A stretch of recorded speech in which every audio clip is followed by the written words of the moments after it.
Hello guys, welcome back to the channel. I'm just going to get to it. This is a quick analysis and feedback for myself to basically see how I've done for this sketch.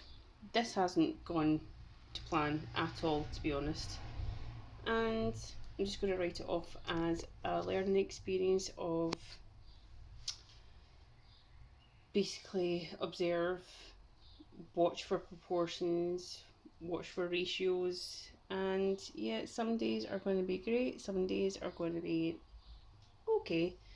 This page in particular has not gone great, but I'm not going to let it demoralise myself. I'm going to keep it going. I didn't manage to capture any elements really. Maybe the closest bit are these eyes on the first sketch, and the second sketch, or the nose on the second sketch.